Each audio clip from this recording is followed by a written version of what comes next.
900 টাকা per head, সাথে তো রয়েছে খাওয়া দাওয়া এইরকম আনলিমিটেড। এই অপরূপ সৌন্দর্যের জন্যই হয়তো মৌসুমী আইল্যান্ড বাঙালির গোয়া। সকালেই বেরোবো, তো তার জন্য আমাকে এখন জিনিসপত্রগুলো গুছাতে হবে। তো তোমরা আগের ভিডিওতে দেখেছো আমাদের কোথাও একটা যাওয়ার কথা ছিল, আজকের ভিডিওটা সেটা নিয়েই হচ্ছে। তো যারা এখন এই আগের ভিডিওটা দেখোনি তারা চটপট যাও গিয়ে দেখে নাও, ডেসক্রিপশন বক্সে লিঙ্ক দেওয়া আছে। Hello, good morning. এখন বাজে ঘড়িতে 5:24 বাজে।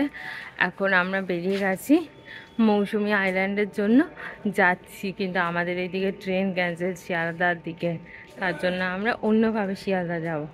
আমি ঘুম থেকে উঠেছি 4টের সময়। তো চলো এখন শিয়ালদা যাবো, দেখতে থাকো।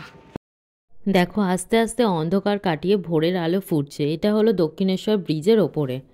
দক্ষিণেশ্বরে মাকে প্রণাম করতে করতে আমরা আমাদের গন্তব্যের দিকে এগিয়ে যাচ্ছি।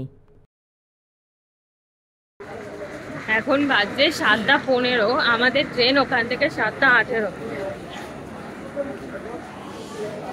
প্রচুর ট্রেন ক্যান্সেল থাকার জন্য আমরা শিয়ালদা ওভাবে আসতে পারছিলাম না।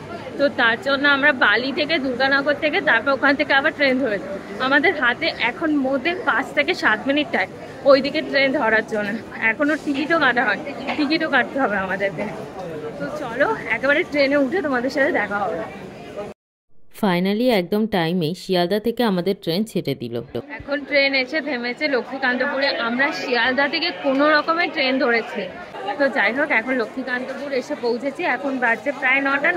এখানে 15 মিনিট থেমে তারপরে 9:15 দিকে আবার ট্রেন ছাড়বে। তো এখন একটু টুকটাক ব্রেকফাস্ট করে নেব। আমরা যখন ট্রেনে উঠেছি শিয়ালদা থেকে তখন আমরা বসার জায়গা পর্যন্ত পাইনি। তো পরে আমরা যখন একটু বসার জায়গা পেলাম, বসে নিয়ে বাইরে এত সুন্দর একটা মনোরম পরিবেশ দেখতে দেখতে আমরা আমাদের গন্তব্যে পৌঁছাচ্ছিলাম।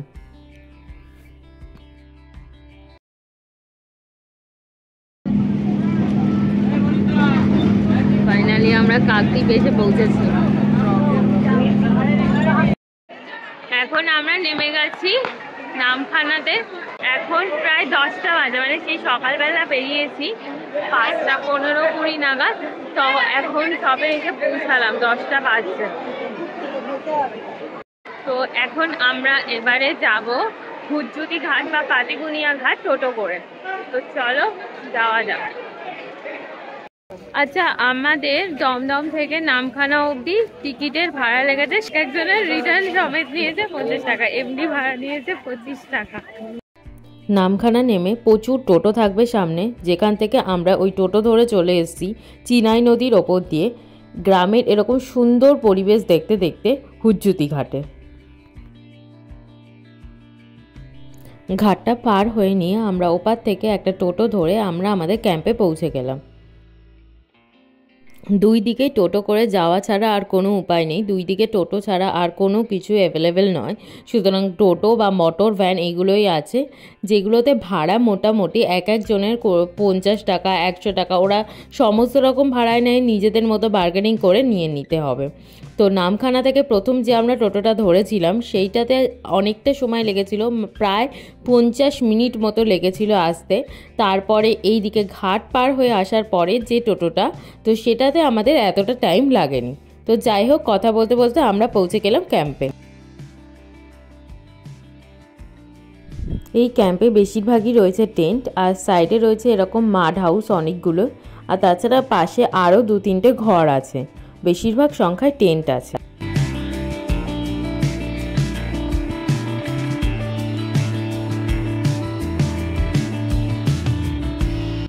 দেখো এই ঢোকার সাথে সাথেই আমরা পেয়ে গেলাম ওয়েলকাম ড্রিঙ্ক। দেখো ক্যাম্প থেকে বেরিয়ে একদম সামনেই হলো এত সুন্দর সমুদ্র। আর এটা দেখো এখন সমুদ্রের জল মানে সকালবেলা অনেকটাই দূরে, কিন্তু রাত্রিবেলা একদম সামনে চলে আসে। তো সমুদ্রের ধারে কিছুক্ষণ সময় কাটিয়ে আমরা চলে গেলাম ফ্রেশ হতে। ওই ট্রেনটা আমাদের। এখন আমি ফ্রেশ হয়ে চলে এসেছি, ড্রেস চেঞ্জ করে। আমরা একটা টেন্টের মধ্যে আছি। এটা আমার ফার্স্ট টাইম টেন্টের মধ্যে অভিজ্ঞতা, মানে এর আগে আমি কখনো টেন্টে থাকিনি। তো খারাপ লাগছে না, ওভারঅল ভালো। আর এখানে থাকা খাওয়ার কেমন কি খরচ সবকিছুই তোমাদের জানাবো, সেটার লাস্ট অবধি অপেক্ষা করতে হবে। এই ক্যাম্পে রয়েছে দোতলায় টেন্ট, আর আমরা ছিলাম একতলার টেন্টে। দোতলার টেন্ট থেকে ভিউটা কেমন সেটাও দেখো। তো দেখো, এই দিকে হলো সামনেই টেন্ট, আর এপাশেই রয়েছে তোমার সমুদ্র। আর কালারফুল কি সুন্দর ক্যাম্প, তার মানে এটা বোঝা যাচ্ছে যে টেন্ট থেকে বেরিয়েই সামনেই দেখতে পাবে সুন্দর একটা সমুদ্রের ভিউ, আর এত সুন্দর কালারফুল জায়গা, ওফ কোনো কথা হবে না। এটা হলো এই ক্যাম্পের খাবারের জায়গা। তো আমি বসে গেছি লাঞ্চ করতে। দেখো দিয়েছে এখানে কি ভাত, আলু, ঝুরঝুরে আলু ভাজা, 2 পিস এখানে মাছ ভাজা, আর রয়েছে এটা সবজি। তো চলো খাওয়া শুরু করা যাক। আমি প্রথমে সবজি দিয়ে ভাতটা মেখে নিলাম। আর রয়েছে বেশ ঘন ডাল, আর সাথে দিয়েছে সর্ষে পমফ্লেট। পমফ্লেট মাছের সাইজটা দেখে নাও। আর একদম লাস্টে ছিল পাঁপড় আর চাটনি। খাবার খুবই সুস্বাদু ছিল। তো এত সুস্বাদু খাবারটাকে হজম করার জন্য আমরা চলে এলাম হাঁটতে। তো হাঁটার জন্য দেখতেই পাচ্ছ সমুদ্রের কাছে যে যাব কোনো উপায় নেই, এত কাদা ভর্তি হয়ে গেছে। তো যাই হোক, একটু হাঁটাহাঁটি করে আমরা চলে গেলাম ফাইনালি একটু টেন্টে রেস্ট নিতে, কারণ এত সকালে উঠেছি, এত সুন্দর খাবার খেয়েছি, একটু না ঘুমালে যেন পারছিলামই না। তো এখন যাবো রেস্ট নিতে, এসে আবার বিকেলবেলা তোমাদের সাথে কথা বলবো। তো এখন হয়ে গেছে সন্ধেবেলা। দেখো ক্যাম্পে আলোও জ্বলে গেছে। তো আমি ভাবলাম যে আমি যে টেন্টটায় থাকি এখনই তোমাদের দেখিয়ে দিই সেই টেন্টটা আসলে কেমন দেখতে। এই হলো টেন্টটা, খুলছি আমি এখন। দেখো এই যে টেন্টের ভেতরে এই একটাই বাল্ব দেওয়া আছে, আর দেওয়া আছে চার্জিং পয়েন্ট, আর রয়েছে 2টো বালিশ রয়েছে, এইখানে একটা বালিশ আর এই যে এই একটা বালিশ। আর এখানে যথেষ্ট ভালো করে বিছনা করে দেওয়া আছে যেখানে তোমরা ইজিলি থাকতে পারবে, আর সাথে একটা ব্ল্যাঙ্কেট ওরা প্রোভাইড করেছে, ঠিক আছে। এই টেন্টের মধ্যে ইজিলি তোমরা 2জন থাকতে পারবে। আর এখান থেকে হলো বাইরের ভিউটা এইরকম, পুরো এখানে সব ভর্তি ভর্তি টেন্ট। আর টেন্টের সাথে আলাদা করে কোনো ওয়াশরুম নেই। ওয়াশরুম রয়েছে কমন, যেটা মোটামুটি 4খানা ওয়াশরুম রয়েছে। তো সমস্ত টেন্টের সবাই আর কি এই 4খানা ওয়াশরুম মিলিয়ে ইউজ করছে।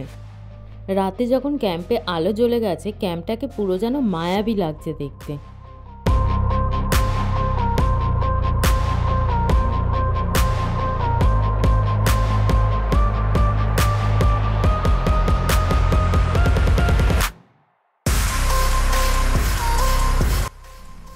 সন্ধে হতে হতেই বনফায়ার চালু হয়ে গেল, আর আমাদের হাতে চলে এলো চা আর ভেজ পকোড়া।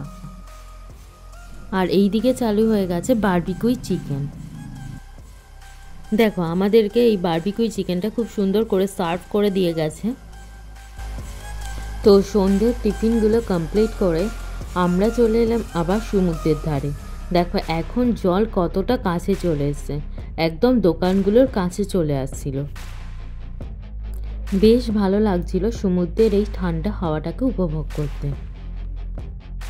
এই সব কিছুর মাঝে যে কখন ডিনারের টাইম হয়ে গেছে বুঝতেই পারিনি। তো চলো এখন ডিনারের দিকে যাওয়া যায়। তো দেখো ডিনারে দিয়েছে 3টে রুটি আর আলু ভাজা, আর রয়েছে মটন কষা।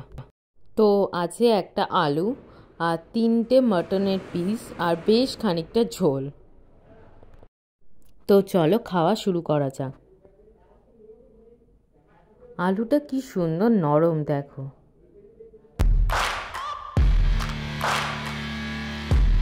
তো এখন আমরা ডিনার করে চলে এসেছি, তো এখন ঘুমাবো। তো আজকের মতো টাটা, তো আবার দেখা হচ্ছে কাল সকাল। হ্যালো, গুড মর্নিং সকলকে। একদম পুরো সমুদ্রের ধারেই রয়েছে এখন, ঘুম থেকে উঠে একটু ফ্রেশ হয়ে চলে এলাম। এখন আমরা মর্নিং ব্রেকফাস্টটা নেব, নিয়েই আমরা বেরিয়ে যাব। তো মর্নিং ব্রেকফাস্টে কি দিচ্ছে সেটাও তোমাদের দেখাবো। তো সকালবেলা ঘুম থেকে উঠে তো চা তো খেয়েইছি, আর দেখো এখানে দিয়ে দিয়েছে 4টে কচুরি, আর দিয়েছে ঘুগনি। ঘুগনির সাথে ছিল বেশ পেঁয়াজ কুচি দিয়ে করে দিয়েছে, বেশ ভালোই লাগছিল খেতে। আর সাথে ছিল এগ অমলেট। তো তোমাদেরকে এখন আমি এটাই বলি, এত সুন্দর থাকা খাওয়া, এত আনন্দ, এই রকম সমুদ্রের কোলে এইভাবে থাকা আর গ্রামের মধ্যে এত সুন্দর একটা পরিবেশ, যদি এইভাবে আসতে চাও, এইভাবে থাকতে চাও, তো তাতে আনলিমিটেড এরকম খাওয়া দাওয়া, তাতে কেমন কি খরচ পড়ছে। আমরা যে টেন্টটায় আছি সেটার দাম হলো 900 টাকা পার হেড, সাথে তো রয়েছে খাওয়া দাওয়া এইরকম আনলিমিটেড, আর রয়েছে সাথে এত এনজয়মেন্ট। দেখো এখানে যত খাবার দেখছো, সকালের খাবার, তারপরে দুপুরের লাঞ্চ, তারপর রাতের ডিনার, মাঝখানের টিফিন, সমস্ত কিছু থাকা প্লাস খাওয়া মিলিয়ে সব কিছু এক একজনের 900 টাকা। শুধুমাত্র এই বারবিকিউ চিকেনটাই আমাদেরকে পে করতে হয়েছে, যেটা নিয়েছি আমরা 500, দাম পড়েছে 250 টাকা। তো তোমরা যারা এখনও আসোনি মৌসুমী আইল্যান্ডে, অবশ্যই তারা চলে আসো, একবার হলেও ঘুরে যাও এই মৌসুমী আইল্যান্ড, দারুণ লাগবে, দারুণ। আমরা যে ক্যাম্পে ছিলাম তার ফোন নাম্বার এখানে দেয়া রইল। তো আপাতত আজকের মতো টাটা, একটু পরেই আমরা বেরিয়ে যাব। তো ভিডিওটা ভালো লাগলে অবশ্যই লাইক, শেয়ার আর কমেন্ট করো, আর চ্যানেলটা সাবস্ক্রাইব করে দিও। আর এইরকম আরও ভিডিও পেতে গেলে অবশ্যই চ্যানেলটা সাবস্ক্রাইব করতেই হবে। আবার দেখা হবে পরের কোনো ভিডিওতে। চলো টাটা। বাড়ি ফেরার সময় আমরা ফিরেছিলাম পাতিপুনিয়া ঘাটে। তো আমি এটা তোমাদের বলবো, হুজ্জুতি ঘাট হয়ে যদি তোমরা যাতায়াত করো তাহলে তোমাদের খরচ কম হবে, আর পাতিপুনিয়া ঘাট হয়ে যদি যাও তাহলে তোমাদের খরচ কিন্তু বেশি হবে। এই অপরূপ সৌন্দর্যের জন্যই হয়তো মৌসুমী আইল্যান্ড বাঙালির গোয়া।